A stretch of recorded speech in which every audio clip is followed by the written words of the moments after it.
Première question que j'aimerais vous poser, dans votre enfance, est-ce que vous avez vécu un certain environnement, une certaine ambiance qui vous destinait un jour à être des entrepreneurs, à cause de votre environnement familial ou autre?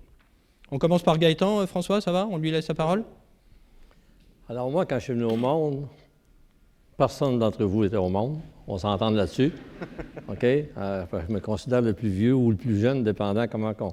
Mais je suis né dans un petit village où tout le monde était entrepreneur. Donc, être entrepreneur, c'était la façon d'être. Et les gens les pauvres de la place, c'était ceux qui travaillaient pour un entrepreneur. Autrement dit, dans ce temps-là, c'était tous des cultivateurs, entrepreneurs. Même le médecin, c'était un entrepreneur parce que c'était avant l'assurance santé. Donc, dans ma tête à moi, la seule chose qu'on avait à faire dans notre carrière, dans notre vie, c'était d'être entrepreneur. Il n'y avait pas d'autre solution. C'est certain qu'après, j'ai travaillé énormément pour de grandes compagnies, puis à un moment donné, mon thinking a viré bout pour bout. C'est que tu vas dans une grande compagnie, quand j'ai commencé chez Eaton, tout à coup, un salaire qui rentre à chaque semaine, c'est régulier, un fonds de pension qu'on nous donne. On dit, mais la sécurité d'emploi, sais-tu que c'est pas l'entrepreneuriat, c'est des grandes compagnies. Jusqu'à temps qu'on se rend compte que quand ils veulent faire des changements de structure, les employés peuvent passer dans le grinder. Et c'est là que je suis revenu à ce que j'étais le plus jeune, que l'entrepreneuriat, c'était la bonne façon de vivre. Et c'est comme ça que je suis le devenu, et puis je ne l'ai jamais regretté. Donc comme Obélix, un peu à Baba au Rhum, au petit bonhomme, là, tu es né dans un environnement qui était... François? Oui, moi, dans mon cas, mon grand-père avait l'ancêtre des Dollarama. Ça s'appelait les 5, 10, 15. Donc, c'est lui qui distribuait partout au Québec toutes les 5, 10, 15 partout. Et moi, la seule chose que je voulais faire, c'était de réparer tout ce qui était brisé. C'était tout brisé, c'était made in Taiwan dans ce temps-là. J'ai toujours cassé ces affaires-là. Puis, mon père a hérité de ce commerce-là, mais il n'aimait pas ça. Donc, lui, il a voulu être à la ferme, donc on est déménagé à la ferme. Mais aussi loin que je me souvienne, je voulais être en affaires. Je faisais n'importe quoi. Je ne voulais pas être pompier, je ne voulais pas être médecin, je ne voulais pas être avocat, je voulais être en affaires. Quoi? Ça m'a pris 33 ans de découvrir. D'accord. Alors, dans cette optique-là, quelle est votre expérience professionnelle, un moment qui vous a permis d'être des meilleurs entrepreneurs ou dès le départ, vous avez, dans le cas de Gaëtan, je crois que tu as eu quand même une expérience terrain professionnelle. Est-ce que ça t'a apporté quelque chose pour être un meilleur entrepreneur ou pour te faire découvrir cette petite graine d'entrepreneur que tu avais? Mais il n'y a aucun doute que si je n'avais pas travaillé pour 5, 6 ou 7 compagnies différentes, 2, 3 ans chacune, pour apprendre toutes les facettes du métier de commerçant, de la grande distribution alimentaire, etc., je n'aurais jamais été en mesure de devenir l'entrepreneur que je suis aujourd'hui. Je pense que c'est une conséquence. Ce qui ne veut pas dire que c'est la seule façon d'y arriver, mais dans mon cas, à moi, ça s'est passé... j'étais chez Eaton, ça faisait 6 ans, j'étais un héros, j'étais le plus jeune gérant d'un plancher complet des années 60. Et tout à coup, Eaton décide de faire une restructuration, parce que la façon de gérer les magasins dans ce temps-là, ça datait quasiment de 100 ans, c'était vieillot. Et quand ils ont fait une restructuration, les jeunes comme moi, on a tous eu des promotions, et tous les autres plus vieux qui avaient 50 ou 55 ou 60 ans, qui étaient chez Eaton depuis l'âge de 15 ans, qui avaient commencé à balayer les planchers, se sont tous retrouvés avec des démotions où ils ont perdu leur emploi. Et là, moi, ça a été comme une claque d'en face. Je me suis dit, si je reste ici, quand j'aurai 55 ans, moi aussi, peut-être que si une compagnie me fait la même chose, okay, et c'est là que j'ai décidé que je quitterais Eaton et que j'apprendrais des facettes du métier, toutes les facettes du métier possibles, la distribution, tout ce que vous voulez, de façon à ce que jamais quelqu'un pourrait me faire ce que j'avais vu qu'Eaton avait fait à des gens plus âgés que moi. Et je pense que je m'étais donné ça dans ma tête. Et d'ailleurs, j'étais dans ce temps-là, été voir Jack Eaton, qui était le grand patron d'Eaton à Montréal, et je lui avais dit, dans les prochains 15 ans, je vais travailler pour 5 compagnies, une moyenne de 3 ans chacune, et ne jamais faire la même chose. Puis je me souviens qu'il m'avait donné la main et dit, je ne peux pas te blâmer de faire ça. Donc, c'est évident que travailler pour des grandes compagnies, ça aide à former pour l'entrepreneuriat, mais ce n'est pas une obligation. François, tu as plongé tout de suite ou... Non, mais moi, j'ai fait un bac en finance-économie. Puis, je travaillais à Ottawa dans ce temps-là, puis tout le monde travaillait au gouvernement fédéral, mais c'était pas pour moi. C'était pas pour moi. Mais ça faisait partie de mon parcours. Donc, tout ce que j'ai fait après, j'ai pris des emplois pour aller chercher de l'expérience. Puis moi, c'est à 33 ans que je me suis lancé en affaires officiellement. Puis j'ai attendu que le timing... Vas-y, parce que c'est peut-être... Attendez, j'ai peut-être une surprise. Allô, oui? Allô? Ben oui, c'est ça. Ah, j'ai pas eu. Tu amèneras du pain et du lait tantôt. Non, je vais être franc avec vous. J'avais laissé mon cellulaire... Attendez, parce que j'ai peut-être François Normand Legault qui m'appelle. Il va peut-être arriver avec son hélicoptère ou son avion. Allô? Oui, Normand? Attends, tout le monde t'entend. J'ai 300 personnes devant moi. C'est en direct, là. Oui? Ah, génial. Merci. Alors, je t'attends. Merci. François Legault, Normand Legault arrive.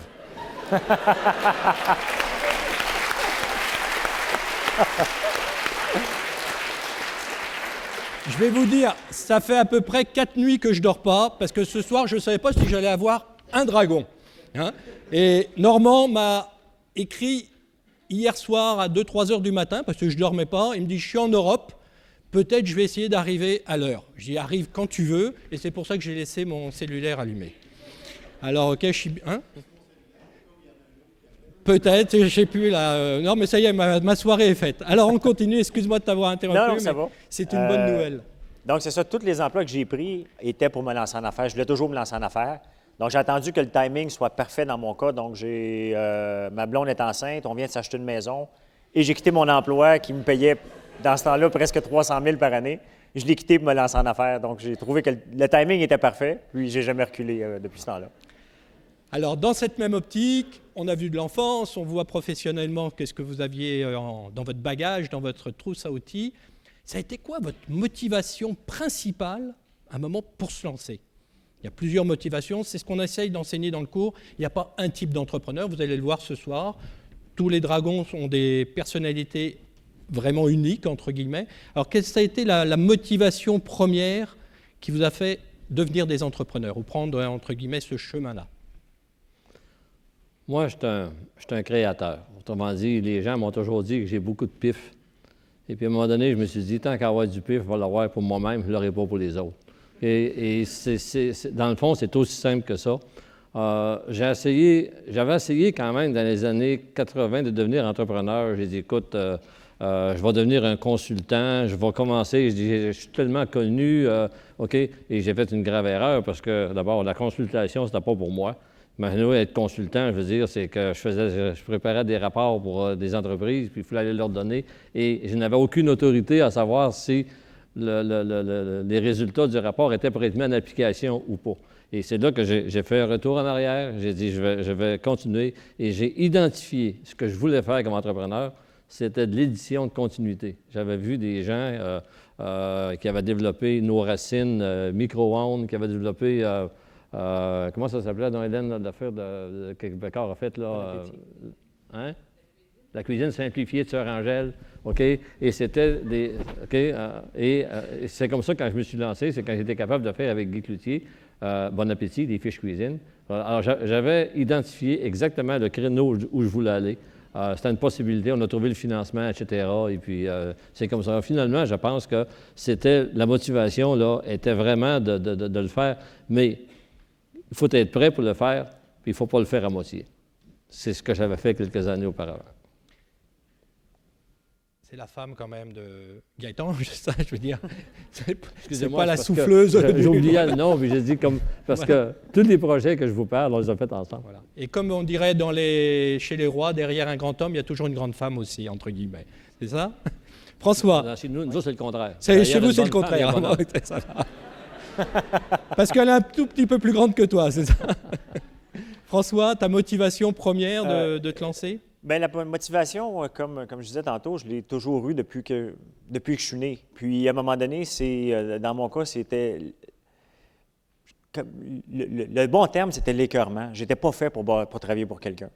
Je ne suis pas un opérateur, je suis un bâtisseur. Donc, opérer une entreprise, je suis bon, mais j'aime pas ça. Donc, à un moment donné, faire quelque chose du reculon, je n'étais plus capable. Puis à un moment donné, j'ai dit OK. Puis c'est la même raison pourquoi j'ai vendu mon entreprise il y a 6 mois. C'est que j'avais plus de plaisir à l'opérer. J'ai eu du plaisir à la bâtir de zéro jusqu'à 2600 employés, mais l'opérer n'était plus pour moi. Donc, j'aimais mieux la vendre que pas m'en occuper. Alors, vous voyez, dans notre cours, on enseigne que les entrepreneurs, on est des géniteurs. Hein, il y a le côté comme faire des enfants, entre guillemets, là, alors que souvent les gestionnaires et les managers sont des éleveurs. Et effectivement, c'est ce qu'on retrouve souvent, surtout des serial entrepreneurs, là, c'est qu'à un moment, on veut créer quelque chose, on veut bâtir quelque chose, et après, si c'est juste pour arroser l'arbre et faire les récoltes annuelles, là, on est moins motivé ou quoi que ce soit, et souvent, on retrouve ça chez les entrepreneurs. Moi, je vais rajouter un élément que peut-être qui était important, mais j'ai travaillé pour les autres, oui, mais j'ai été entrepreneur, moi, depuis 7 ou 8 ans. Ça allait très bien lorsqu'on m'a offert d'aller présider la SAQ. Et j'ai fait les deux en même temps. Okay, j'ai gardé mes entreprises. C'est Hélène, ma conjointe, qui est devenue présidente de l'entreprise. Mais j'avais la sécurité financière. Je n'allais pas à la SAQ parce que j'avais besoin d'argent. Mais tout ça, ça m'a permis de faire à la SAQ ce qu'on a... tiens, là, notre bon ami. Alors, salut Normand. C'est pas vrai.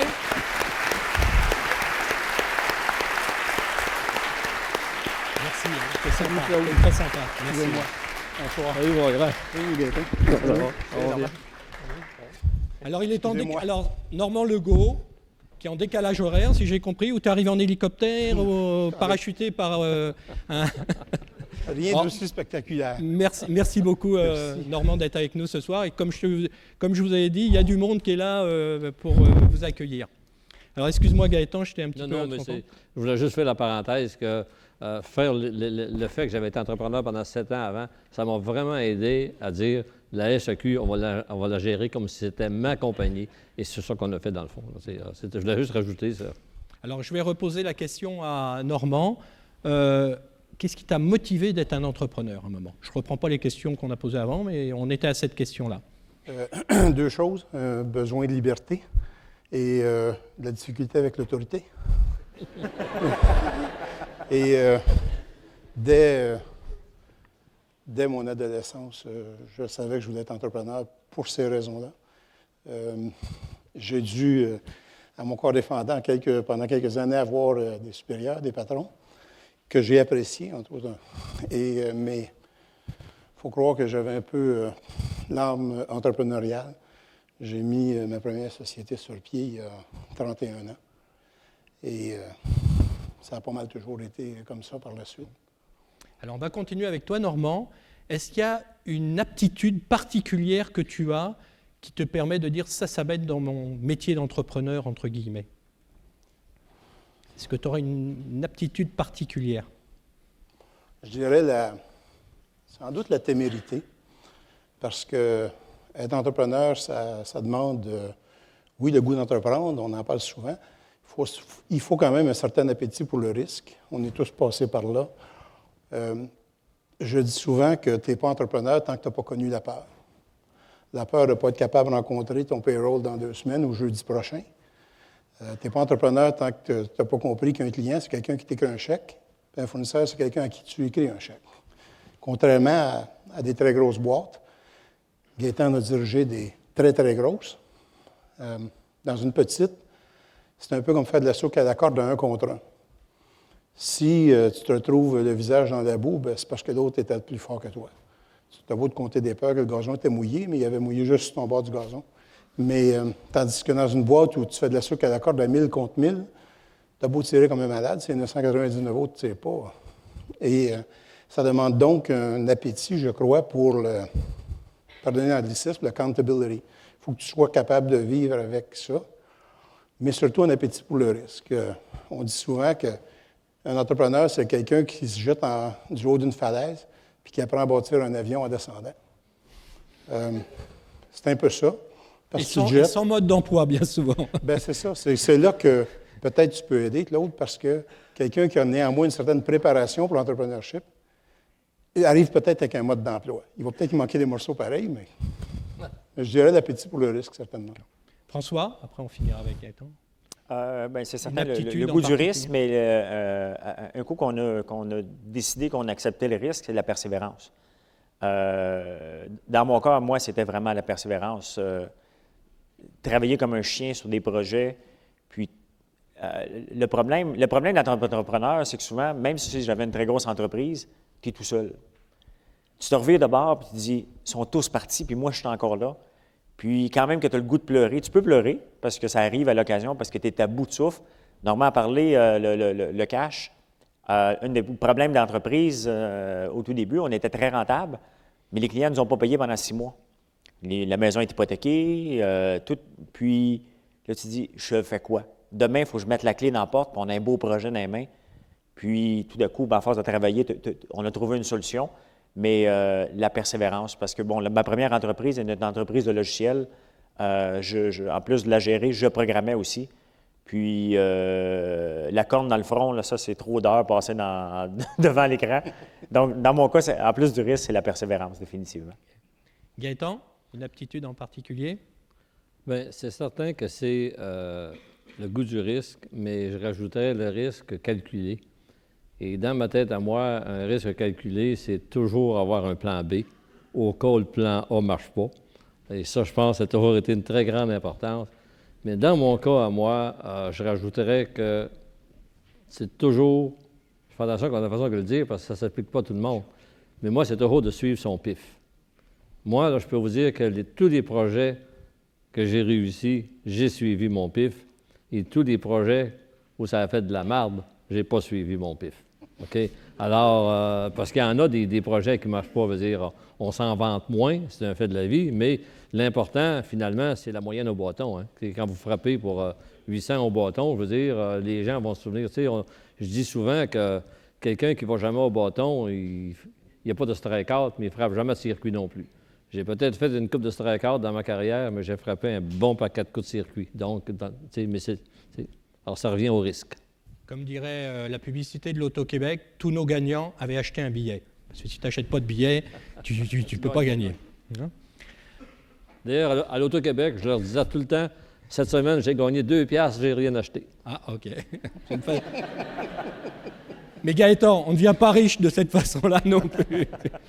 Alors, est-ce que vous croyez que le facteur chance est important en tant qu'entrepreneur, et puis de peut-être nous donner une anecdote ou effectivement un élément dans vos projets entrepreneuriaux où le facteur chance, parce que c'est ça aussi qu'on enseigne un petit peu dans le cours, de dire on ne peut pas tout maîtriser, et c'est ça qui fait des fois que c'est un succès, puis des fois que c'est au contraire, le projet était bon, puis on a la malchance, entre guillemets. Alors, est-ce que vous avez eu des expériences comme ça dans vos projets où tu dis franchement, là, j'ai eu de la chance, là? Définitivement. La chance est importante. Parfois, on dit que les planètes sont alignées. Il peut y arriver une grosse commande, un client qui se matérialise soudainement. Aussi, il faut dire que la chance, on le dit souvent, c'est le résultat de la préparation et d'être au bon endroit. Mais je crois que tu as besoin de chance et de malchance. Surtout, j'ai passé une bonne partie de ma carrière dans le domaine du sport professionnel. Et comme on dit toujours en sport, you always need a little luck. Parce que quelque part, des fois, la rondelle frappe la barre horizontale ou le poteau. Frappe le poteau, des fois, elle dévie à l'intérieur, des fois, elle dévie à l'extérieur. Comme avait déjà dit un propriétaire d'une équipe championne du monde de Formule 1, tu n'as pas besoin d'un pilote malchanceux. Il y en avait un qui avait mené une course au Grand Prix des États-Unis. Au dernier tour, il fait une crevaison. C'est pas de sa faute, il est malchanceux. Il passait son tête malchanceux. Et à un point tel qu'éventuellement, l'équipe l'a largué parce qu'il se disait, ce gars-là, il a la poisse. Il est malchanceux, on n'en veut pas. Sans savoir, c'était tout à fait irrationnel. Mais quelque part, je crois que oui, il y a un élément de chance.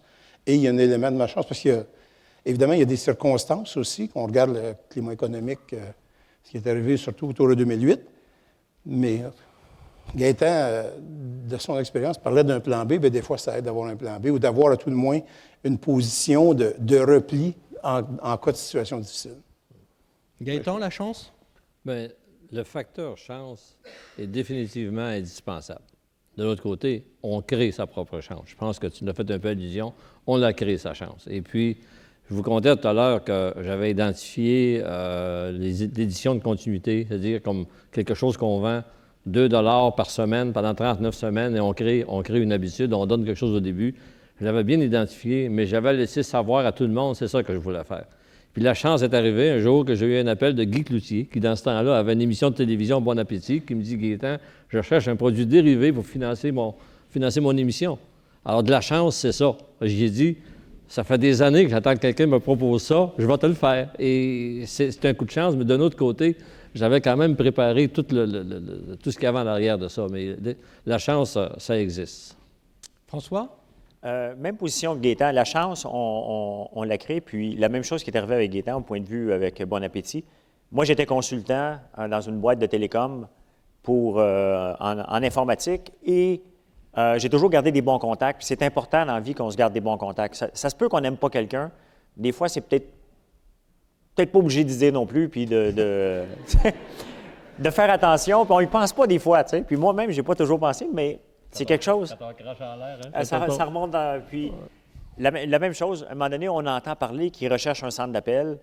J'avais tout le temps fait de la consultation comme centre d'appel. J'appelle mon associé, je dis, écoute, je pense qu'on a une opportunité. Et 4 mois plus tard, on avait 200 employés. Donc, est-ce que c'est la chance? Oui, mais c'est un contact que j'avais travaillé, que j'avais gardé, puis c'est encore un ami aujourd'hui. Donc, la chance, on l'avait créée en livrant toujours la marchandise, en étant tout le temps présent quand il y avait besoin de nous. Donc, dans ce cas-là, oui, c'est de la chance, mais une chance calculée. Alors, si je peux me permettre sur la chance ne viendra pas sonner chez vous, sortez dans la rue pour la voir. Hein? Dans le sens, il faut être proactif. Elle ne viendra jamais sonner et puis vous réveiller le matin en tant qu'étudiant à 11 h du matin, parce que nos étudiants, ils ne se réveillent pas toujours tôt. Alors, non, la chance, il faut aller la chercher, il faut être dans la rue. Alors, on recommence avec une petite série de questions. Et là, on a donc un peu découvert qui sont nos dragons. Je vais vous dire pour Cathy et puis Catherine qui étaient en face, au moins maintenant ils connaissent un peu plus les dragons, qui sont-ils, quelle a été leur vie ou quoi que ce soit, parce que les deux ne se connaissaient pas entre guillemets, les gens qui se sont présentés devant vous, à part sur Internet de connaître un petit peu votre parcours, ne connaissaient pas vos sentiments et tout. Alors, on est dans une université, on est à HEC ici. Est-ce que d'après vous, on peut enseigner l'entrepreneuriat, de devenir entrepreneur? On va commencer par François cette fois-ci. On peut enseigner les outils pour être entrepreneur. Un entrepreneur, je pense que c'est quelque chose dans l'âme qu'on a. Par contre, on a besoin des outils pour réussir dans la vie. C'est plus vrai maintenant qu'on peut devenir, je pense pas, autodidacte comme avant, puis apprendre tout sur le tas. Il y a des technologies, on a souvent affaire à des banquiers qui sont avancés. Donc, l'école nous donne les outils pour réussir. Est-ce qu'on devient entrepreneur? Est-ce qu'on devient joueur de hockey pour aller jouer dans la Ligue nationale? C'est un peu la même chose. Si on ne fait pas des camps d'entraînement, si on ne suit pas plusieurs enseignements, est-ce qu'on va réussir?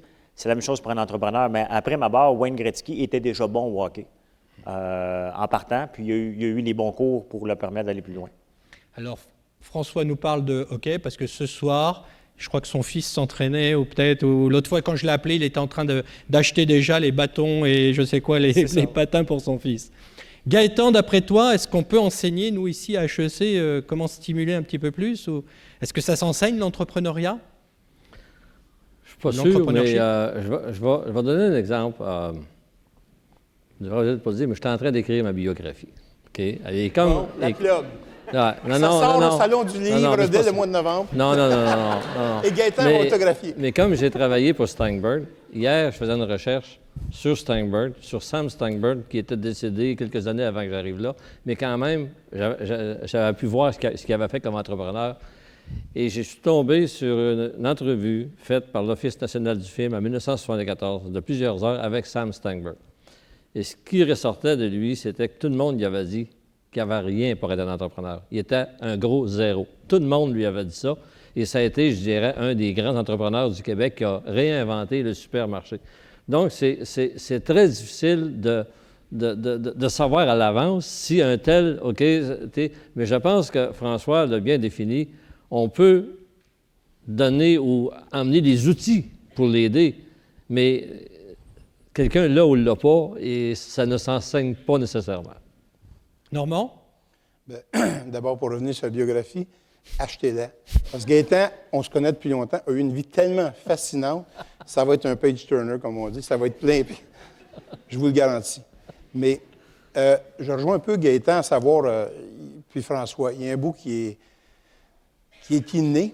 Et est-ce qu'on peut enseigner l'entrepreneuriat? Je ne sais pas si on peut enseigner comment réussir, mais on peut enseigner certainement comment éviter un paquet d'écueils. Parce qu'un des principaux écueils de tout entrepreneur, c'est le gouvernement. T'arrêtes pas d'avoir des papiers à remplir, mais je suis sérieux, juste de t'incorporer, puis ci, puis ça, puis après ça, il y a une madame qui t'appelle. Ah, vous n'avez pas fait remplir le formulaire D32 à la fin du mois passé. Et tu as l'impression que tu te fais toujours courir après, tu es toujours un criminel, tu as toujours quelque chose. Puis je parle surtout du petit entrepreneur. Vous savez, avant d'avoir les moyens de se payer une ou un responsable de la comptabilité puis de la paperasse gouvernementale, je ne parle même pas d'un CFO, là. Ça, c'est le genre d'écueil. Bien choisir sa structure corporative, que ce soit est-ce que je m'incorpore, est-ce que ci, est-ce que ça. Bien, juste si vous pouvez enseigner ça, comment éviter ce qui va nuire au travail de l'entrepreneur. Parce que tantôt, on a entendu des jeunes entrepreneurs en devenir avec des idées géniales. Ils sont tous capables de savoir compter jusqu'à 3 minutes. Ils ont un message succinct. Visiblement, ils ont des projets d'entreprise qui sont géniaux. Cependant, dans beaucoup de ces projets-là, 2 entre autres sur 3, tu as un environnement réglementaire. Produits alimentaires, le lait, les quotas, si tu du lait de chèvre, si tu du lait de vache. Le lait de chèvre, il n'y a pas de quotas. Le lait de vache, il y a des quotas. Il faut t'acheter un quota de lait pour le produire, et ainsi de suite. Dans le cas de la téléphonie, encore là, tu es dans un environnement avec une certaine réglementation. Alors, il ne suffit pas de l'idée, il faut savoir éviter les pièges qu'on va nous tendre involontairement par le système et qu'éventuellement aussi nos concurrents vont nous tendre. Parce qu'on a beau avoir une bonne idée. Si on se disait tous, si nous autres, de guerre, ça marche, les hamburgers, on va s'en aller à Wall Street, on va lever une dizaine de milliards, puis on va lancer un concurrent à McDonald's, puis on va manger le lunch, ils ne nous laisseront pas nécessairement faire. J'ai vu des équipes arriver en Formule 1 disant, on va planter Ferrari. Ce n'était pas vraiment d'un plan de Ferrari de se laisser planter si facilement que ça. Alors, je pense qu'on peut transmettre ça, des pièges, comment éviter certains pièges ou comment se préparer à des exigences, à remplir plein de papiers qui ne seront pas payants pour nous autres. Ce n'est pas dans la mission de l'entreprise, ça ne fait pas partie de la stratégie, ça fait partie des écueils. Et je vais conclure en disant, vous savez, dans la vie, il y a des choses qui sont difficiles, puis il y a des choses qui sont compliquées. Lancer une balle de baseball à 150 000 $ dans un carré ça de gros, c'est pas compliqué, c'est difficile. Tellement difficile que les quelques gars qui sont capables de faire ça, on les donne 25 millions par année pour le faire. Réussir à obtenir les approbations pour construire une centrale hydroélectrique, c'est compliqué. C'est un paquet de processus, d'audience publique, de réglementation, d'études environnementales. Ce n'est pas nécessairement difficile, c'est un processus compliqué. Il faut que vous sachiez si vous embarquez dans quelque chose qui va être compliqué ou difficile, mais je peux vous garantir que ça va être compliqué. Je ne veux pas vous décourager, c'est la vérité. Alors Normand, en fait, tu as répondu à ma deuxième question que je vais poser donc à Gaëtan et François.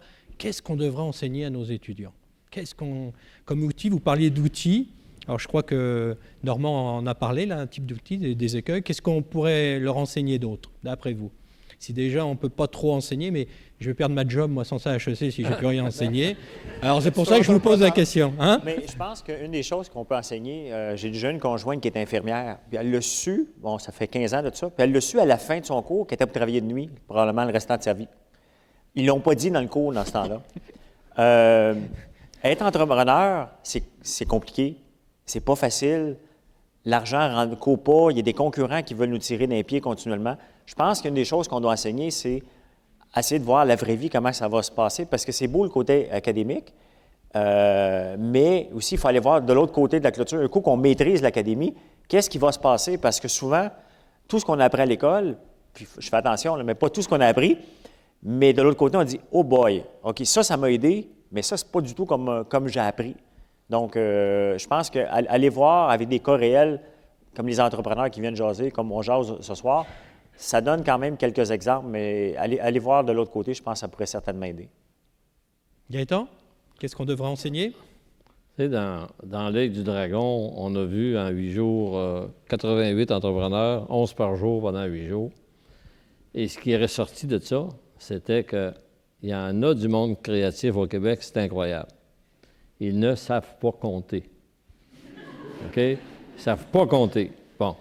Et puis, c'est des gens qui se pensent bons entrepreneurs, puis tout ça. Combien de fois, si vous avez écouté des émissions, combien de fois, et il y en a beaucoup, les pires n'ont pas passé à la télévision, là, je vous le dis tout de suite, là. Okay? Mais combien de fois quelqu'un nous disait, moi, je veux 100 000 $ puis je vous donne 10 % de ma compagnie. Alors, on posait la question, logique, explique-moi comment tu donnes une valeur de 1 million à ton entreprise. Mais je n'ai jamais dit que ça valait 1 million. Okay? Ça, on a vu ça à la douzaine, OK? Et je pense que ce qu'il faut enseigner, c'est justement que l'entrepreneuriat, c'est également de la finance, c'est également de la comptabilité, c'est également de savoir que l'argent ne pousse pas dans les arbres. Je pense que ça, moi en tout cas, ça m'a énormément frappé et je pense que tu peux le confirmer. Des fois, on se regardait, et la télévision ne le montrait pas tout le temps, mais on se regardait, on se dit quel énergumène qu'on a devant nous autres, ça ne se tient pas.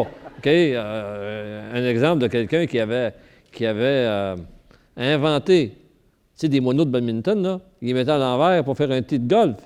Puis il disait que ça valait 2,5 millions. Je veux dire, c'était tellement ridicule, OK? Alors, je pense que si j'avais de quoi enseigner... Grossièrement exagéré. Grossièrement, oui, tu te souviens de l'expression? Grossièrement exagéré, oui. Mais je pense qu'il faut vraiment enseigner. La définition d'entrepreneuriat, c'est pas juste avoir de l'idée, c'est vraiment d'être capable de faire un plan d'affaires. Je pense que comment qu'on fait un plan d'affaires, puis comment qu'on le rend crédible. Et je pense que c'est ça qui peut s'enseigner. Mais ceux qui présentaient le thé golf, là, le thé de golf, ils venaient d'Ontario aussi. Hein? C'est un fait. C'est une jolie blague, là. S'il y a des Ontariens dans ça. Et Claude, juste en terminant, Gaëtan a raison. Sur la valorisation, là, je dirais qu'au moins le tiers des entrepreneurs qu'on a rencontrés faisaient leur demande et n'étaient pas conscients du concept de valorisation. Gaëtan a raison. Il disait, je ne sais pas, vous prenez ce chiffre-là. Il y en a un qui me regardait à un moment donné. Je dis, tu dis que ta compagnie vaut 1,5 million. C'est votre opinion et je la respecte. C'est pas une opinion, c'est une règle de 3. Tu sais, si 10 veut 150 000, 100 vaut 1,5 million. Mais pour lui, c'était une opinion. Mais ceci étant, je rejoins François, qui parlait des infirmières. Être entrepreneur aussi, vous pouvez être pris pour travailler de nuit. Et de jour. Et de nuit. Et de fin de semaine. Et de jour. Et des fins de semaine. Mais vous allez travailler de nuit. Puis c'est ça que les gens oublient. On va travailler de nuit. L'Halloween, ça se peut que si vous avez des enfants, vous ne la passez pas avec vos enfants. Ça se peut que vous allez rentrer à Noël. C'est pas que ça se peut, ça va arriver.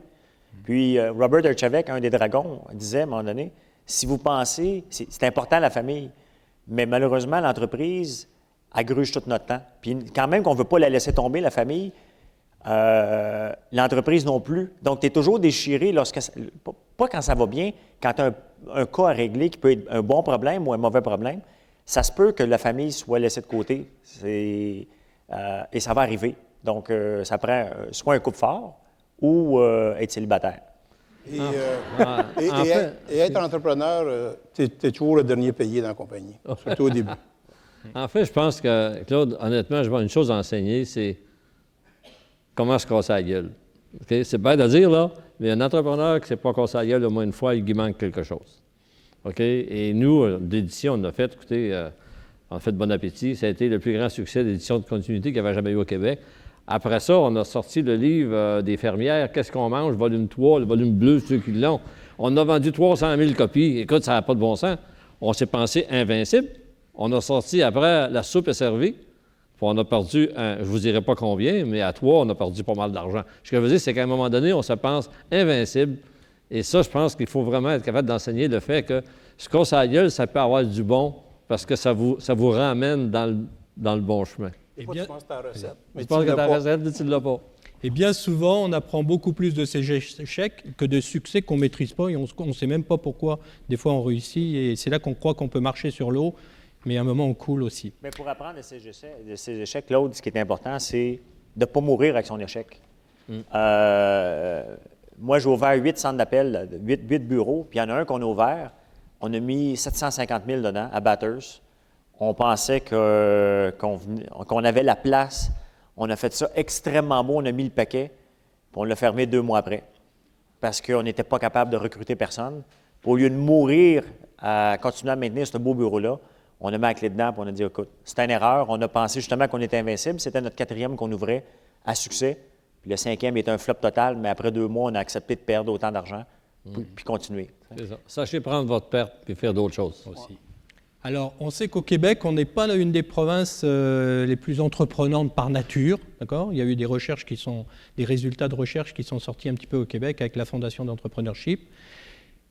Avec les jeunes que vous avez devant vous, là, comment on pourrait stimuler l'esprit d'entreprendre en tant que collectivité, la communauté, là ? Qu'est-ce qu'il faut qu'on fasse au Québec pour que les gens soient un peu plus positifs déjà envers l'entrepreneuriat et comment stimuler leurs petites graines qu'ils ont tous au fond de vous-même ? Faculté de médecine, ils n'ont pas trouvé la graine quand je dis qu'il y a une petite graine, mais d'après moi, il y a une petite graine chez chaque personne. Comment on peut mettre de l'engrais, des stéroïdes anabolisants de cette petite graine ? Qu'est-ce qu'il faudrait qu'on fasse, nous, collectivement, ou des gens comme vous, en tant que Dragon, là, pour qu'on stimule l'esprit d'entreprendre au Québec? Si vous aviez une solution à nous proposer. Je pense, moi, il faut se trouver une passion. Parce que la plus grande gaffe que je vois chez les entrepreneurs, ils veulent faire de l'argent. On veut tous faire de l'argent. Mais si on se lance en affaires pour faire de l'argent, il y a des bonnes chances qu'on n'en fasse pas assez pour être satisfait. Par contre, lorsque tu as la passion, puis tu aimes vraiment ce que tu fais, tu le sais, tu espères qu'un jour ça va fonctionner. Mais au moins, tu vas avoir la force d'esprit pour passer au travers les années, les années que ça prend. Tu sais, Microsoft, ça a pris 8 ans avant qu'il dégage un profit. Les gens pensent en se lançant en affaires que le lendemain, on va être successful. Moi, quand j'ai lancé Aïva, ma première, c'était la folie des dot-com. Donc, moi, j'ai dit, j'écris mon plan d'affaires, je m'en vais aux États-Unis, je le vends, pas une scène, puis je me mets riche. C'était la recette en 97. Bien, ça n'a pas fonctionné. Donc, mais j'aimais tellement ce que je faisais, je l'ai fait pareil parce que j'y croyais à mon produit, je croyais à ce que je faisais, puis l'argent est venu par après. Mais si j'avais juste trippé sur l'argent, je serais retourné travailler pour quelqu'un. Gaëtan? Je pense qu'on oublie souvent, encore une fois, je reviens à vous dire que quand je suis venu au monde, vous ne l'étiez pas. Mais à cette période-là, selon moi, le Québec était un paradis d'entrepreneurs. Okay? C'était les Joseph Armand Bombardier, les Simard de Sorel, les Vachon de Sainte-Marie-de-Beauce, les petits gâteaux Vachon. Il y en avait des entrepreneurs partout et il y avait beaucoup de succès. Avec la Révolution tranquille qui est arrivée au Québec, les mentalités ont changé et les gens sont allés beaucoup plus vers la protection de l'emploi. On sait que le gouvernement, dans le temps, il n'y avait pas grand fonctionnaire. Aujourd'hui, c'est énormément de fonctionnaires avec une protection d'emploi mur à mur. Et ça s'est propagé dans le sens que tout le monde recherchait une sécurité d'emploi mur à mur. Puis je pense qu'on est rendu à l'étape à revenir un petit peu en arrière comme c'était avant. Et je pense que des émissions comme Dans l'œil du dragon ça semblait en tout cas vraiment à créer un impact au Québec extraordinaire. Je veux dire, j'écoutais les émissions, puis je voyais le lendemain qu'on avait eu des codes d'écoute entre 800 000 et 1 million dans le mois d'avril puis mai, alors que souvent les gens sont sur les terrasses dehors. J'ai trouvé ça extraordinaire. Et les commentaires que j'ai eus, c'est que je pense que ce feeling entrepreneurial au Québec est en train de revenir et c'est une bonne chose. Normand? Je pense qu'en partant, il faudrait qu'on arrête de se dire que c'est péché de faire de l'argent, que c'est péché de vouloir en faire, qu'on veut à tout prix rechercher la sécurité. On a tous des obligations, des charges financières, mais quelque part, on a encore trop souvent au Québec une espèce de réflexe où on blâme les gens à qui on attribue le complexe d'Icare. Il a lâché sa job, il se passait smart, il voulait faire de l'argent, tu as vu, hein? L'ambition. L'ambition, c'est mal perçu dans trop de milieux encore, alors que je trouve que les Québécois, de manière générale, admirent leurs entrepreneurs quand ça fait 50 ans qu'ils sont morts et enterrés. On admire tous Joseph Armand Bombardier, M. Vachon des petits gâteaux, puis M. Coutu, il n'est pas mort, il est encore là, mais on l'admire pareil. Mais justement, l'entrepreneur un d'entre vous, messieurs, mesdames, qui demain matin va partir d'entreprise, peut-être vos parents vont vous dire « Ah, pourquoi tu ne trouves pas une bonne job dans une grosse compagnie? » Bien, parce que peut-être la grosse compagnie, dans 2 ans, elle va couper 3000 postes, puis tu disparais. Je disais tantôt que quand tu es entrepreneur, tu es le dernier payé, mais tu es aussi le premier à voir venir le trouble quand il arrive. Tu ne l'apprends pas un vendredi après-midi dans une grande salle où ce qu'on dit « C'est bien plate, il faut en couper 3000 ». Il faut, pour moi, être entrepreneur, je parlais tantôt de goût du risque, il faut savoir vivre avec une certaine insécurité. C'est à un certain point un peu comme être un artiste. Quand on écoute les artistes, comédiens, comédiennes, chanteurs, souvent ils vont nous parler de l'insécurité, de pouvoir vivre de ce métier qu'ils adorent, d'attendre que le téléphone sonne, puis des fois t'attends, puis il ne sonne pas, puis tu fais des petits boulots à gauche et à droite.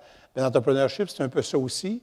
Tu fais ton plan d'affaires, tu te donnes une mission, tu vas aller chercher ce client-là, puis des fois, il en arrive un autre par l'autre bord, puis tu peux te dire « Non, j'en veux pas parce que ma mission, c'est ça. » Puis d'autres fois, bien, c'est lui qui va te sauver quelque part en cours de route. Mais je crois que collectivement, comme société, on n'a pas à avoir honte d'enseigner l'entrepreneurship, on n'a pas à avoir honte d'étudier l'entrepreneurship, et on n'a surtout pas à avoir honte d'avoir un projet d'entreprise. Projet d'entreprise, ça s'appelle un rêve. Et alors, je pense collectivement, c'est ce qu'il faut qu'on se dise. Alors, la soirée de ce soir s'appelait HEC Rencontre les Dragons. On va rentrer un peu plus dans le vif de l'émission, d'accord? Pourquoi avez-vous accepté d'être dragon? sans rentrer peut-être dans des affaires trop personnelles, là, mais on va connaître un petit peu votre motivation à faire ce type de mission, ce type d'émission-là. Normand?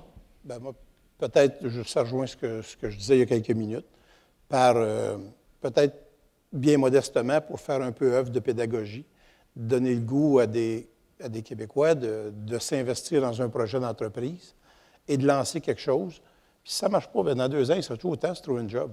Mais au moins, on essaie de pousser son projet. Gaétan l'a dit, le Québec est plein de gens, je ne sais pas s'ils sont entrepreneurs, mais ils sont patenteux, gosseux, bisouneux, appelez ça comme vous voulez. Là. Dans à peu près dans 50 des cas du Québec, dort une invention. Malheureusement, très souvent, les gens ont l'impression qu'une invention, c'est une entreprise. Il y a une marge entre l'invention et la business. Des fois, c'est 4 millions, la marge. Des fois, c'est 400 000. Mais c'est un peu ce à quoi Claude faisait allusion tantôt. Pour connaître la chance, il faut que tu sortes de chez vous.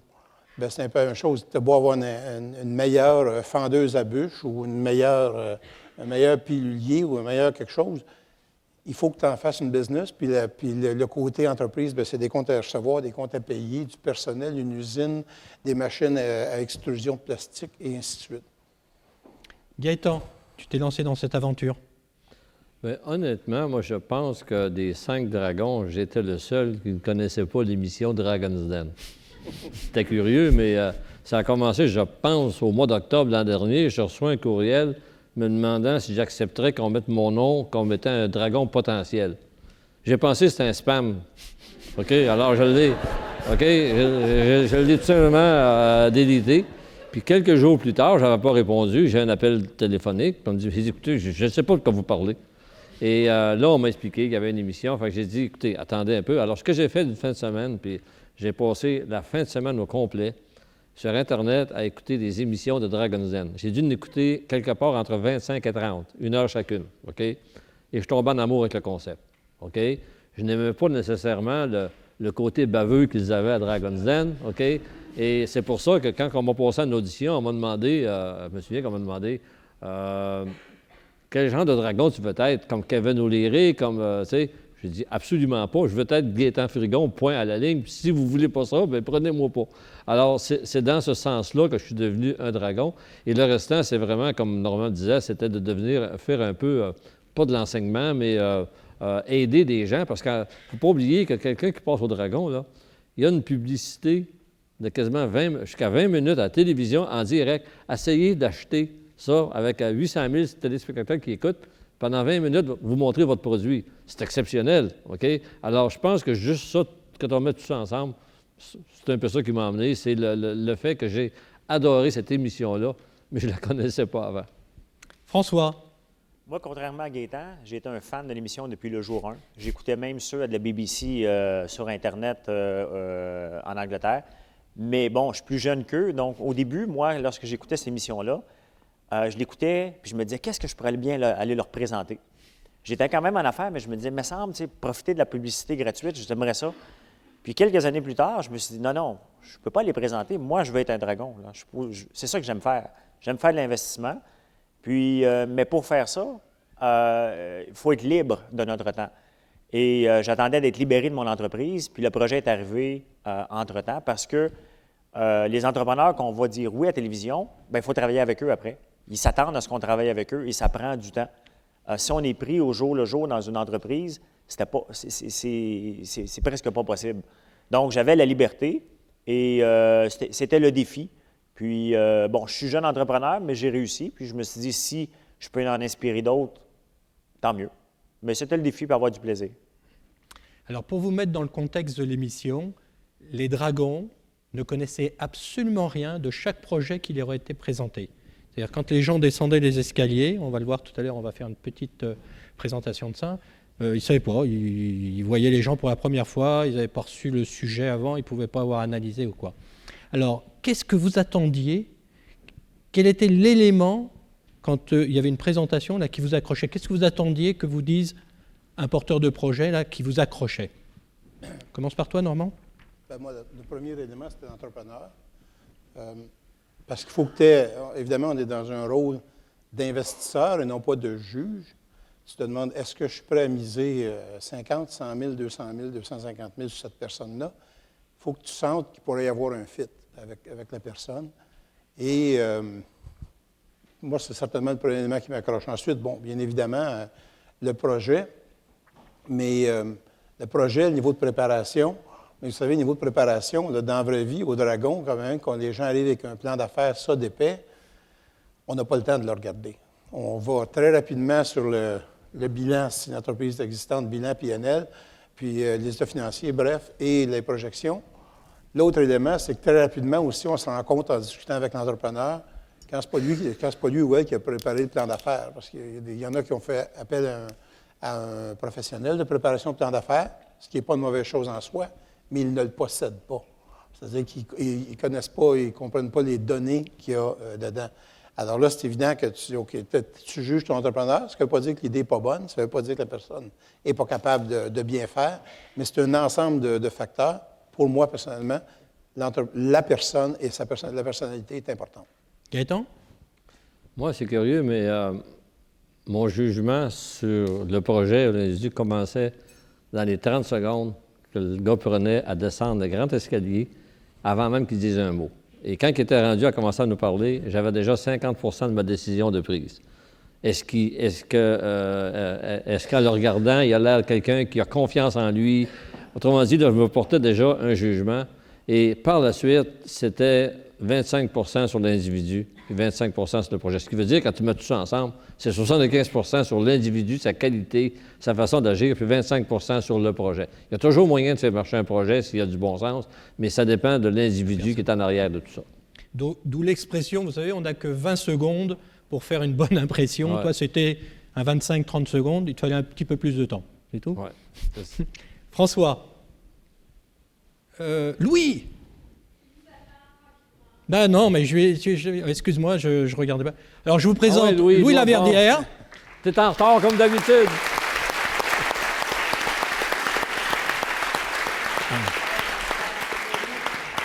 Il est en retard, comme d'habitude. Alors, Louis Laverdière est le producteur. On va lui poser quelques questions à lui aussi tout à l'heure. Le producteur de l'émission. Attendez, on ne vous fait pas ça au compte-gouttes, là. On va vous les amener un par un, là, mais théoriquement, c'est mon dernier, à moins que j'ai une autre surprise qui arrive. Alors, merci Louis d'être avec nous, parce que c'est de l'émission, et tout à l'heure, on lui posera quelques questions. Et aussi, il a trouvé le temps de se libérer. Il était pris, il a même annulé d'autres choses pour être là. Alors, je te remercie également. Alors, François... Oui. Bien, la première impression, c'est... les gens, c'est un speed dating, hein, vraiment. Fait que la première impression est vraiment importante. Les autres points que Normand puis Gaétan ont apportés. Mais il y a un autre point, moi, que je regardais beaucoup, parce qu'il ne faut pas oublier que l'entrepreneur fait face à 5 individus. Donc, je regardais sa capacité d'adaptation, parce que l'agenda de Normand n'était pas le même que moi, ni de Gaétan. Donc, il n'y avait pas des conversations comme ça pour parler avec l'entrepreneur. C'était, moi, j'avais une conversation, Gaétan en avait une, Normand en avait une autre. À l'occasion, on pouvait se regarder pour dire « Oups ». Puis je regardais la capacité, une fois que je voulais plonger, la capacité d'adaptation de la personne était très importante, parce que pour eux autres, puis je regarde les deux qui sont ici, c'était pas facile pour eux, parce que moi, j'avais une question, Daniel arrivait, puis je coupais Daniel pour dire « Non, tu vas répondre à ma question avant », puis ça se faisait avec d'autres personnes, mais je pense que j'étais champion là-dedans. Mais oui! Donc, la capacité d'adaptation après la première impression, après ça prenait le plan d'affaires et tout, mais ça, c'était de la mathématique pour moi. D'accord. Donc, vous comprendrez pourquoi l'émission s'appelle Des Dragons, là, puis ça lâche des flammes. Ça fait que nos deux, Catherine et Cathy, là, ils étaient bombardés par 5 dragons qui crachaient le feu. Je peux vous assurer, parce que ça dure 30-40 minutes, là, quand on enregistre, et non pas un 7-8 minutes que vous voyez à l'émission. Et le point que François a mentionné est important. Les dragons, ce n'est pas un jury. Ouais. C'est 5 investisseurs potentiels. Parfois, on peut se regrouper pour faire un investissement, mais c'est 5 investisseurs qui posent chacun leur propre jugement et qui parfois se concurrencent pour ramasser un projet qui a de l'air intéressant. Mais ce n'est pas un jury. Alors, comme l'a dit François, vous aviez chacun votre agenda un petit peu là, dans le sens de vos critères ou quoi que ce soit. Même si on a Cathy et Catherine ce soir qui sont là, alors à part 2 excellentes personnes qui ont présenté leur projet, avec Cathy qui a supplié Daniel, mais je vous veux, et je crois que ça a été ça qui a décroché pour vous dire. Donc Daniel a peut-être fondu à ce moment-là. Dans l'émission, on l'appelait un peu Mère Teresa, hein, on va dire ça entre nous. Remarque que moi aussi, si Cathy me disait ça, je vous fondrais. Ouais, tu fondais. Sans être Mère Teresa. C'est ça. Sauf qu'il y avait son mari ou son chum à côté, alors elle a pas osé de dire ça, je vous veux. Quel est celui ou celle, parmi les porteurs de projets, qui vous a vraiment accroché? Tu sais, que tu es tombé en amour, entre guillemets, avec elle ou avec lui? Est-ce qu'il y en a un que vous vous rappelez, sûrement que vous avez peut-être investi? Gaëtan. Ben, moi, c'est lorsqu'on a vu un jeune de 21 ans descendre l'escalier, tout de suite, on savait, ce gars-là, il sait ce qui s'en va. C'est lui qui avait la compagnie Mastergate Plus, des guérites qui rouvrent automatiques. Et en l'espace de quelques minutes, il nous a expliqué son projet, que j'ai trouvé tout simplement fantastique.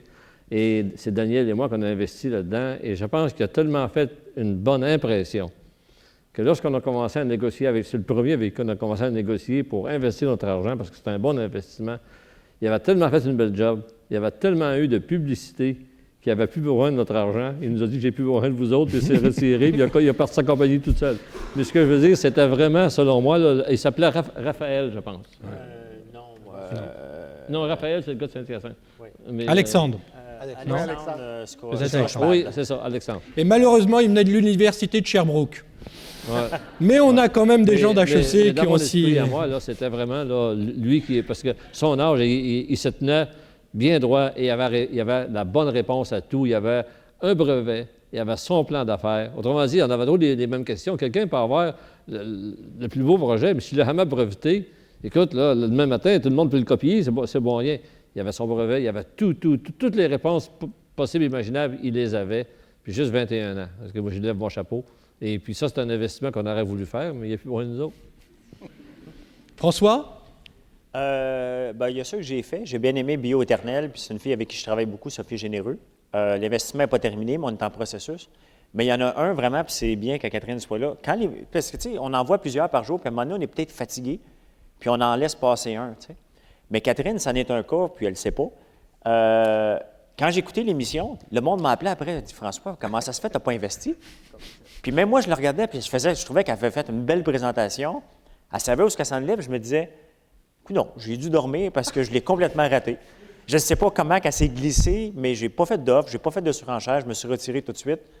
Puis j'avais bien aimé sa présentation, puis c'était unanime, le téléphone n'a pas arrêté. « François, tu n'as même pas fait d'offre. » Je dis « Ben oui, je ne sais pas ce que j'étais. » Alors, voilà, aujourd'hui, tu sais où il est, tu peux le rappeler. Non, mais il y en a plusieurs. Il y en a plusieurs qui étaient le cas, mais une des belles présentations qu'on avait eues, c'était celle de Catherine. Il faut comprendre les dragons, là, ils ont passé à peu près, c'était de 8 h le matin à 7 h le soir, d'en passer 10-12 par jour, avec des moins bons, des très bons. À un moment, c'est vrai qu'on peut dormir sur la Switch et en laisser passer une ou qu'on ne voit pas, peut-être. Bien, j'étais malade les 3 premières journées de tournage, donc j'ai peut-être pris trop de pilules pour essayer de rester réveillé. Et on ne leur servait pas du Red Bull de toute façon au dragon. Normand. Dans les entrepreneurs que j'ai rencontrés et ceux avec lesquels je décide de faire affaire, celle qui est venue me chercher, c'est Catherine. Parce qu'en arrivant, on passe des 20-30 premières secondes, c'est évident que cette femme-là savait où elle allait. Son expérience comme chef exécutif sur un navire de croisière à Vancouver, ses études au Québec, ses stages en France, en Italie.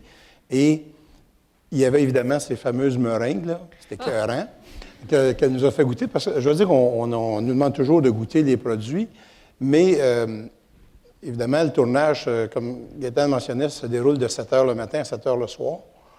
À 7 h le matin, goûter des marinades et des chutneys, c'est pas évident. De la vodka à 8 h 15, ça non plus, en tout cas pour moi.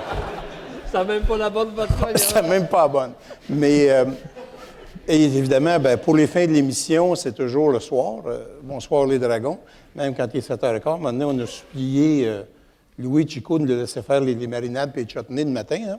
Mais elle est venue nous chercher. Elle est venue nous chercher avec la limpidité de son projet d'affaires, avec son bagage, sa qualité de présentatrice.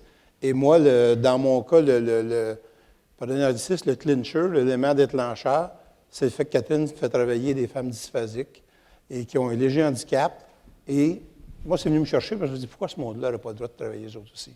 Et elle les intègre. Je les ai vus parce que forcément, j'ai visité les cuisines de Catherine. Et elles sont adorables, puis elles font une sacrée bonne job. Et je me suis dit, tiens, c'est possible d'avoir une entreprise, de faire de l'argent avec, et en même temps de faire une œuvre socialement importante. Très bien, merci. Alors, je pose une dernière question avant qu'on repasse à notre série de présentations des étudiants. Et l'après-dragon, en quelques secondes, d'avoir fait cette émission-là, ça a-tu changé votre vie? Ça a-tu pris beaucoup de temps de votre vie, comme des soirées comme on a ce soir? Qu'est-ce qui se passe? L'après-dragon.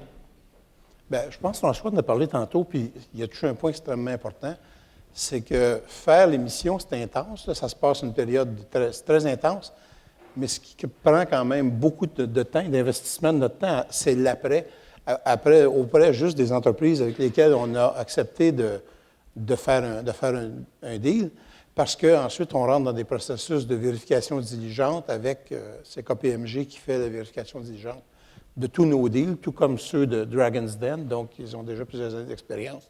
Ça débute avec je ne sais pas le mot français, un background check de l'entrepreneur. Et parce que, bon, si, je ne sais pas, moi, si par exemple, l'entrepreneur, moi, je ne tiens pas nécessairement à être associé à un gars dont on me dit qu'il a été condamné 2 fois pour pédophilie, mettons. T'sais. Ou encore, si l'entreprise a des difficultés avec l'impôt et qu'on sait que la minute qu'on met le 100 000 dedans, tout, l'impôt va le saisir, ça ne donne rien. Alors, il y a le côté background check et il y a le côté ensuite vérification diligente. Parce que Tracy Tye, la productrice de Dragon's Den, grâce au service de Louis, est venue nous visiter pendant la première semaine. Et Tracy nous disait très candidement, ils vont tous vous mentir. Ils vont tous pas vous dire toute la vérité. Et vous savez, il y a une question qu'on n'a jamais posée personne pendant les tournages. As-tu des poursuites sur le dos en ce moment? Puis évidemment, il n'y a personne qui va arriver et va dire « Ah, by the way, j'ai 8 poursuites sur le dos. » Mais si tu dis « Ben, tu ne me l'as pas dit, tu ne m'as pas posé la question. » Alors, il y a tout ce processus-là. Et ensuite, il y a le processus d'apprendre à rencontrer les entrepreneurs, à le côtoyer, parce que, bon, les gens à l'émission, c'est quoi ta marge brute? 40 Tu arrives là, c'est 6 Ah, je pensais que tu voulais dire la marge quand j'en vends le dimanche. As-tu un brevet? Oui. Tu arrives là, puis ils sont en instance de brevet, où, en fait, il y avait un brevet, mais il était expiré depuis 3 ans parce qu'ils n'en ont pas pris soin. Il y en a qui avaient oublié de nous dire qu'il y avait des associés, qu'il y avait un partner, genre un partner qui envoie une mise en demeure du Canada qui dit que je vous vois passer ce segment-là, je vous poursuis. C'est pas lui à business, c'est à moi. Alors, il y a toutes sortes d'éléments comme ça qui arrivent, là. Alors, ça prend du temps, ça. Et c'est 1 rencontre, 2 rencontres, 3 rencontres. Puis en cours de route, tu apprends à te connaître. Ça, c'est un élément, en tout cas, c'est time-consuming. Ça fait partie de la vie d'après-dragon. Pour vous dire une anecdote au niveau des brevets, moi, j'interrogeais un petit peu les gens qui présentaient, puis je dis « As-tu un brevet ?» Il me dit « Oui, oui. » En fait, pour lui, le « oui, oui », c'est qu'il avait juste envoyé une lettre à Ottawa. Et pour lui, d'avoir envoyé la lettre, c'était il avait un brevet. Bon, alors je dis, c'est un petit peu plus compliqué que ça et tout. Gaëtan. Moi, l'après-dragon, non, moi, j'ai quitté la SAQ, ça fait plus que 10 ans. Puis j'avais quand même l'habitude, je demeure au centre-ville de Montréal et je travaille au centre-ville de Montréal. Je passe pas une journée sans que quelqu'un m'arrête sur la rue et me parler de la SAQ. Au moins, les dragons, ça a changé le sujet de conversation. OK? Alors, les gens ont recommencé à m'arrêter sur la rue, mais cette fois-là, on me parlait des dragons. Des dragons. Okay? Donc, c'est un renouveau pour toi, après. Alors, donc, c'était un renouveau parce que je commençais à être tenu de parler. Oui, oui, c'est moi qui ai ouvert la succursale à Granby, puis bon, etc. Et ce qui m'a frappé le plus là-dedans, honnêtement, c'était que c'était toutes les générations. OK? J'ai vu des parents qui m'envoyaient des courriels. J'ai un jeune de 8 ans. Je suis plus capable de coucher le lundi soir. Il écoute les dragons, puis après, il veut en parler avec nous autres, puis il veut savoir pourquoi ils n'ont pas investi dans telle affaire. Il me semble que c'était bon. Et puis, à l'autre extrémité, j'ai une résidence d'un canton de l'Est et sur un lac, j'ai un ponton. Et quand on a fait le gros party chez nous avec des dragons, et puis... Ouais, en tout cas, je ne sais pas comment le décrire, mais en tout cas, là, il y avait, j'ai emmené sur le ponton, il y avait 5 ou 6 femmes, la moyenne d'âge, c'était 80. Ils se sont mis à me parler des dragons, ils avaient tout écouté ça d'un bout à l'autre, ils connaissaient tous les deals qu'on avait faits. Alors, ça va d'un extrême à l'autre, ça semble être quelque chose qui a frappé tout le monde au Québec. Et ça, je pense que, tu sais, j'ai vu, on est allé souper une fois près de Fredericksburg, j'ai un cousin qui a 3 enfants, 7 ans, 9 ans, puis 12 ans. On est arrivé là, les caméras, puis là, ils ont dit, écoute, là, faut t'arrêter, là. Puis ils avaient hâte de montrer ça à leurs confrères de classe le lundi matin. Alors, je pense que ça a vraiment créé un impact. Mais dans mon cas, à moi, ce que ça a fait, ça a changé de la SAQ. OK. Est-ce que c'est mieux? Alors pour vous dire, c'est tellement général qu'on a une secrétaire de notre service qui, un bon matin, me dit « Monsieur Nanou, il y a une émission pour vous. Regardez ça le lundi soir. Ça parle d'entrepreneurship. » Je dis « Je sais, je suis sur le générique, il n'y a pas de problème. » Bon, non, mais pour vous dire comment elle était emballée, puis elle dit « Avec mon mari, on regarde ça avec passion et tout. » Et elle m'en parlait parce que je suis un peu sensibilisé à l'entrepreneuriat, mais pour vous dire, ça a été général à ce niveau-là. Mais en passant, une autre chose que j'ai fait, c'était que notre dragonne préférée, Danielle Henkel, OK, je pense qu'elle avait créé des bons liens d'amitié avec tout le monde. Et puis moi, disons que j'ai pris une décision il y a 2-3 ans, des conférences, j'en donne plus. J'ai fait toutes les chambres de commerce du Québec. Alors, je me suis mis toutes les invitations que j'avais, j'ai tout envoyé. Elle dit oui partout. Je pense qu'elle est rendue qu'elle en a peut-être 15 par mois. Écoute, elle n'arrête pas. Elle en a 2-3 mi-septembre, là, elle m'a dit le 11, je crois que je la vois pour... Bon. Fait que là, je les envoie à François. On voit François maintenant. François? Bien, contrairement à Gaétan puis à Normand, moi, je n'étais pas connu avant du public. Donc, j'étais un parfait... je suis arrivé sur les gens n'avaient pas de référence, à part que, bon, ceux qui écoutent un souper presque parfait, j'avais fait un souper presque parfait. Merci de l'avoir dit, Oui. François. Hey, en passant, on a-tu entendu parler sur le plateau de tournage? Mais là, je fais un gars le soir ce soir. Fait que- Quelle émission? Ouais, des gens qui se reçoivent, là, qui font de la bouffe. Ah oui. Puis, bon, ça a changé le sujet, moi aussi. Fait que maintenant, on parle plus des dragons que... Mais l'après-dragon, pour moi, je me fais reconnaître partout. Les gens veulent prendre des photos. Les enfants, eux autres, j'ai 2 jeunes enfants, eux autres sont contents de ça parce qu'ils disent « Papa, il te regarde. » Puis, tu sais, je regarde pas le monde là, quand ils me regardent. Là, à un moment donné, il faut que tu vas aller au restaurant, tu veux manger en paix. Mais bon, les conférences, il y en a beaucoup que j'ai acceptées. J'en ai 14, je pense, jusqu'en décembre. Mais le reste, j'avais la liberté. Donc, pour moi, c'est parfait. C'est un nouveau défi, puis c'est plaisant. Alors, Mais merci. Je veux juste rajouter, parce que Normand en a parlé, mais il y a également les surprises qu'on a eues après lorsqu'on a rencontré les entrepreneurs pour essayer de finaliser ça. OK? Je vais vous dire, là, des murs et des pas mûrs, vous vous souvenez probablement de la fameuse corde à linge? Automatique. Bon, on va vous en compter une petite, là. Alors, nous autres, on a décidé, c'est le seul projet avec les 5 dragons on embarquait. OK? On embarquait sur quelle base? Il y avait un brevet, il y avait des moules. Faire des moules pour fabriquer ça, ça valait 400-500 000 $. OK? Et il y avait une usine. Et lorsqu'on a commencé à le rencontrer, il y avait peu de compagnie, il avait fait faillite il y a 7 ans. Le brevet, c'était plus à lui. Il avait été donné en garantie à quelqu'un d'étranger complètement lorsqu'il a fait faillite. Les moules, ça n'avait jamais été à lui, puis il n'y avait jamais eu d'usine. Alors, ce que je veux dire, et donc, le projet, celui qui est venu présenter le projet, ce n'était même pas à lui le projet. Okay? Alors, ce que je veux dire, c'est que des surprises, on en a eu de toutes les sortes. Ce projet-là va probablement quand même se concrétiser, mais pas avec celui qu'il a, parce que ça demeure un projet exceptionnel, OK, je pense. Et puis, alors, on a rencontré celui qui a fabriqué des moules. Et puis, tout le monde a été surpris. Quand ils l'ont vu à la télévision, il a dit « Qu'est-ce qu'il fait là? Lui, c'est pas à lui, ce projet-là. » OK? Alors, c'est... Gaétan, tu te souviendras que Cordoclip, il nous a dit « J'ai besoin de 100 000 pour lancer cette affaire-là. » On était tellement emballés qu'à 5, on a mis 120 000. Ouais. On l'a oversubscribé.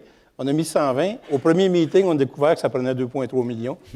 Parce que là, quand tu as parlé des moules, bien là, le brevet, c'est l'avocat qui l'a. Puis lui, il faut lui donner 1 million pour l'avoir. Puis ERF a donné 1,3 qui devait 1,3 million. Bref, c'était 2,4 ça prenait. Tu sais. Ça n'était comique parce qu'on fait une réunion avec lui, ses associés, puis tout ça, il vient à Montréal. Et là, nous, on va là avec notre avocat. OK? Je peux vous dire que c'est pas un niaiseux, c'est un gars qui sait lire tes chiffres. On avait un cahier. Alors, pendant que le gars s'appelle Noël Doyle, il expliquait tout son concept, notre avocat disait ça, de coup, il l'arrêtait, il dit c'est-tu vrai que ça coûterait 1,5 million dans les prochains 5 ans, juste en redevance pour ça? Là, le gars venait rouge comme une tomate, il disait oui, c'est ça.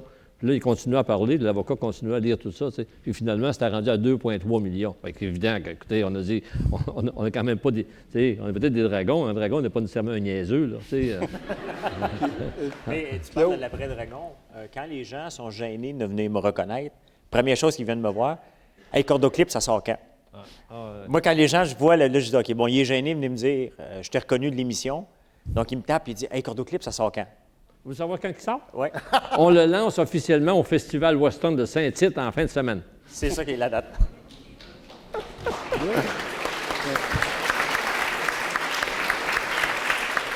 Hey, je peux aussi en compter un autre? allez-y, Je peux en compter allez-y. un autre? La mouchetée.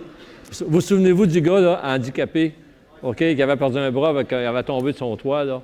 OK, et on a investi là-dedans, on a accepté d'investir sur la base. C'est un coup de cœur parce qu'on avait pitié un peu du gars, parce que c'est un gars qui mérite beaucoup, tu sais.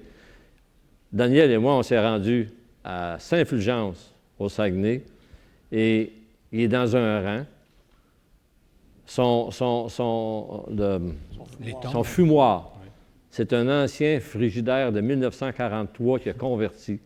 Ça n'avait aucun bon sens. Il n'est pas approuvé Québec, il n'est pas approuvé Canada. Il ne peut pas rentrer dans plus que 6 marchés au total, parce que tout ce qu'il y a, c'est une tolérance du MAPAC, là, le ministère de l'Alimentation, etc. Okay? Alors, ce gars-là, finalement, ça tombe à l'eau, mais quand même, on voulait tellement qu'il réussisse, on lui a fait une offre phénoménale de partir une autre compagnie industrielle avec ses recettes à lui. Puis on lui donnait des redevances qui lui auraient fait gagner à peu près 100 000 par année.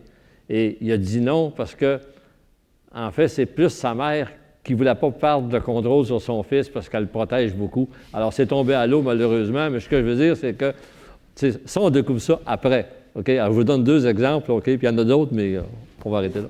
Vas-y, Juste vas-y. en terminant un point, on parlait tantôt de point de vue anecdotique, ce que les gens qui venaient nous voir nous disaient, puis Gaétan parlait de la valorisation.